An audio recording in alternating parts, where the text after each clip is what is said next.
AIMIM chief Asaduddin Owaisi की party AIMIM के 4 विधायक राजद में शामिल हो गए हैं। एआईएमआईएम के टिकट पर बिहार के अमौर से अख्तरुल इमान, बायसी से सैयद रुकनुद्दीन अहमद, कोचाधामन से मोहम्मद इजहार असफी, जोकीहाट से शहनवाज आलम और बहादुरगंज से मोहम्मद अंजार नईमी ने जीत हासिल की थी। अख्तरुल इमान को छोड़ ओवैसी के चारों विधायकों ने आरजेडी का दामन थाम लिया है। हालांकि अख्तरुल इमान अब भी एआईएमआईएम के साथ हैं। ओवैसी के चारों विधायकों के आरजेडी में शामिल होने के बाद राजद बिहार की सबसे बड़ी पार्टी बन गई है। एआईएमआईएम के 4 विधायकों के राजद में जाने से ओवैसी की पार्टी को बड़ा झटका लगा है। बिहार के अमौर से एआईएमआईएम के विधायक अख्तरुल इमान ने कहा कि जिंदा इंसानों को झटके लगते हैं, मुर्दों को नहीं। एआईएमआईएम के विधायक अख्तरुल इमान ने कहा कि जो झटका लगा है, भगवान ने इसे सहन करने की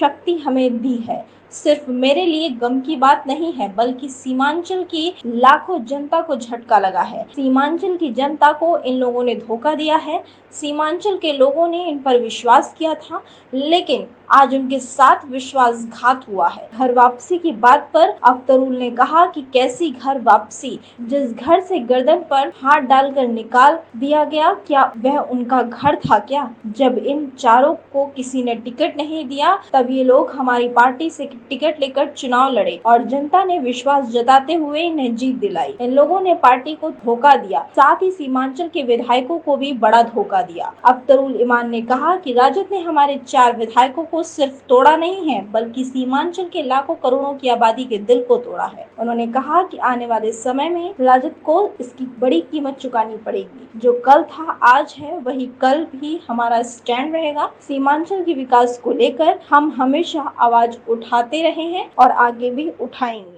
आज के घटनाक्रम पर आप लोगों का काफी फोन जा रहा था, तो मैंने कहा बारी बारी से क्यों सामूहिक तौर पर आप लोगों से मैं बात कर लेता हूं। मामला ये है कि आज जो कुछ भी हुआ है, एमआईएम के साथ एक बड़ा धोखा हुआ है। हमारे 4 एमएलए पार्टी को छोड़कर चले गए हैं और इन लोगों ने सिर्फ पार्टी को धोखा नहीं दिया है, बल्कि सीमांचल में जो गरीबों की, पिछड़ों की, दलितों की और आज़ादी के बाद उस इलाके को तरक्की से महरूम रखा गया, वहाँ की एक लड़ाई जो बैरिस्टर असदुद्दीन ओवैसी साहब ने शुरू किया, उस लड़ाई को इन लोगों ने कमज़ोर किया है और धोखा दिया है। इन लोगों ने धोखा सिर्फ पार्टी को नहीं दिया है, बल्कि सीमांचल की वो गरीब और महरूम जनता जो इंसाफ की तलब के लिए एमआईएम का झंडा उठाया था, इनको वोट देकर जिताया था, उस जनता को धोखा दिया है। वो कौन है? वो गरीब हैं, किसान हैं, मजदूर हैं, परदेसी मजदूर हैं, सैलाब से परेशान हाल लोग हैं, अनपढ़ लोग हैं, दवा से महरूम लोग हैं, बेरोजगार लोग हैं, उनको धोखा दिया है। मैं समझता हूँ आने वाले दिनों में इन एमएलएज को वहाँ की जनता धूल चटाएगी और तारीख में इनका नाम मीर जाफरों के साथ होगा। साथ ही मैं समझता हूँ कि राजद जैसी पार्टी जो कभी माई समीकरण की बात करती थी, अक़लियतों की, विशेषकर मुसलमानों की बड़ी बात करती थी, और आज अक़लियतों के दरमियान में पार्टी उठकर आई है, अक़लियतों की आबादी से उठकर आई है, अल्पसंख्यक लोग जीत कर आए, अल्पसंख्यक के लोगों ने उस इलाके में अपने समस्याओं के समाधान के लिए उनको वोट दिया है, इनको तोड़ने का काम किया है। तो मैं समझता हूँ कि आने वाले दिनों में इसको बड़ी कीमत चुकानी पड़ेगी। कभी माई कहते थे, आज वो A to Z कहते हैं। मैं समझता हूँ कि इस वक्त पूरे बिहार में माइनॉरिटी के लोगों की जितनी आस्था जुड़ी है एमआईएम से, उस आस्था को ख़त्म नहीं कर सकते थे। बल्कि मैं दावे के साथ कहता हूं, मैं एक टूटा था तो 5 लेकर आया था, आज 4 टूटे हैं तो 24 लेकर एमआईएम आएगी और ऐसे लोगों को भी धूल चटाने का काम करेगी। इससे हमारी पार्टी में कोई घबराहट नहीं है। जाने वाले चले गए, ले जाने वाले लेके चले गए। मीर जाफर का किरदार जिसने अदा किया, और जिन लोगों ने अक़लियतों में गुजरात में गर्दनें काटी हैं, जिन लोगों ने बाबरी मस्जिद तोड़ी है, अक़लियत के लोगों ने ऐसे लोगों को माफ़ नहीं किया है। मैं समझता हूं कि अक़लियत के लोग, अक़लियत की एक उठती हुई ताकत को जिन लोगों ने तोड़ा है, उसको भी माफ़ नहीं करेंगे। देखिए, ये पुलिसिया मामला नहीं होता है, कंट्रोल है। उनको इतनी आज़ादी मिलनी चाहिए, सोच समझ की आज़ादी मिलनी चाहिए। जो भी बंधन यहाँ पर होता है नैतिक बंधन होता है, और नैतिक बंधनों को तोड़ने वाले वो मैं समझता हूँ कि सबसे बड़े पापी होते हैं। आप स्टैंड नहीं ले रहे थे, इस वजह से वो भागे। आप किस चीज का स्टैंड नहीं लिया? हमेशा अक़लियतों का स्टैंड ले लिया, दलितों का स्टैंड ले लिया। और मैं समझता हूँ कि पिछले इजलास जितने सेशन हुए हैं, गवाह होगा कि अक़लियतों और पिछलों के जितने मुद्दों को और सीमांचल के जितने मुद्दों को एमआईएम ने मजबूती से उठाया है, और तमाम तर विधायकों को जो हिस्सेदार बनाया है, तमाम तर विधायकों को जो बोलने का मौका दिया है, जो परामर्श किया है, दूसरी पार्टियों में गए हैं, हम लोग रहे भी हैं। दूसरी पार्टियों में हैसियत है तलवा चाटने की, एमआईएम है जो मान सम्मान की बात करती है। अगर कुछ लोगों को ऐसा ही मामला है, सीमांचल का विकास क्यों नहीं हुआ? सीमांचल से इसी नेचर के लोग जीत कर आए जो पार्टी का तलवा चाटते रहे और सीमांचल के मुद्दे की लड़ाई नहीं लड़े।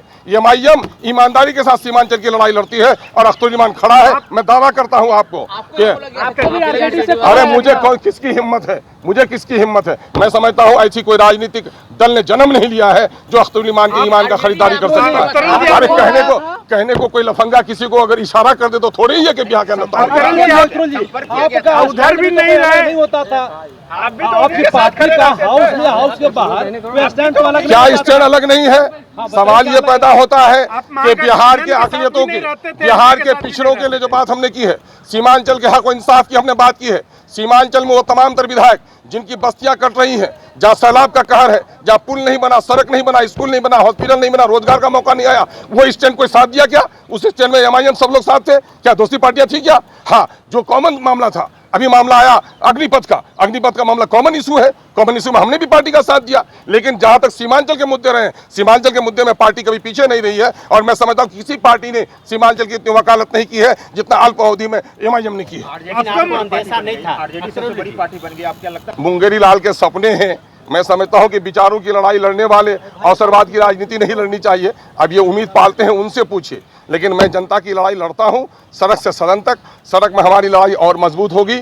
सदन में भले ही हमारी संख्या घटी है, हम सदन के संख्या घटने से नहीं घबरा रहे हैं। मैं समझता हूं कि बिहार की जनता इस हादसे से और रिएक्शन के साथ हमारे साथ आएगी। में रहना चाहिए था, ये महसूस हो रहा जी, महागठबंधन के मुझे किसी के फोल्डर की जरूरत नहीं है। मैं मंत्रालय का ख्वाब भी नहीं देखता और मैं कोई अपनी जाती फायदे के लिए राजनीति भी नहीं करता। मैं तो सीमांचल की लड़ाई लड़ने आया हूं। बिहार के दबे कुचले अक़लियतों की, पिछड़ों की, शोषितों की, वंचितों की आवाज़ बनकर आया हूं। मुझे खुशी और प्रशंसा इसी में है कि मैं उनकी आवाज़ बन सकूं। मंत्रालय के भी ऑफर थे मुझको। ऐसी चीज़ों को पाँव के ठोकर में रखता है अख्तरुल ईमान, और एमआईएम भी रखती है। हमारे जो राष्ट्रीय अध्यक्ष हैं उन्होंने कभी भी इन चीज़ों को आड़े आने नहीं दिया, हमेशा सच्चाई और हक की बात की है। और मैं उसका सिपाही हूँ, पूरी तवानाई के साथ, पूरी मजबूती के साथ। इन हादसात से भी, इस तूफान से भी हमारे इरादे और अज़्म का जो दरख्त है वो हिल नहीं सकता है। दोषी दोनों हैं, दोषी दोनों हैं, टूटने वाले भी दोषी हैं। अंदेशा नहीं था कि पहले से वो संपर्क में थे? ये बातें तो बहुत दिनों से अंदेशा करता भी तो आप क्या समझ रहे हैं? भागने वाली कोई बकरी है जिसको बांध के रखेंगे आप? इंसान तो विचारों से बंधा हुआ रहता है। अगर जिन लोगों ने विचारों का त्याग कर दिया हो उसको बांध के नहीं रखा जा सकता। आरजेडी में जाकर उनको क्या घटनाक्रम से बिल्कुल मैंने यहाँ की खबर दी है और उन्होंने कहा इससे घबराने की जरूरत नहीं है। और जो जिंदा तहरीकें होती हैं, ये इस किस्म के हालात आते रहते हैं और ऐसा होता है, सैलाब में खसो खासाक बह जाता है और जो मजबूत पहाड़ होता है खड़ा रहता है। इससे घबराने की जरूरत नहीं। बिहार में भी खेल होगा क्या? अब उस खेल की बात उनको कहिए, वो खेल का जो तमाशा देख उम्मीद बांधे हुए हैं। महाराष्ट्र में जो हुआ है गलत है और महाराष्ट्र के खेल को जो लोग गलत कह रहे हैं वो भी या खुद गलत कर रहे हैं। अगर आपको हमारा वीडियो पसंद आया हो तो इसे लाइक करें, सब्सक्राइब करें और साथ ही बेल आइकन दबाना ना भूलें।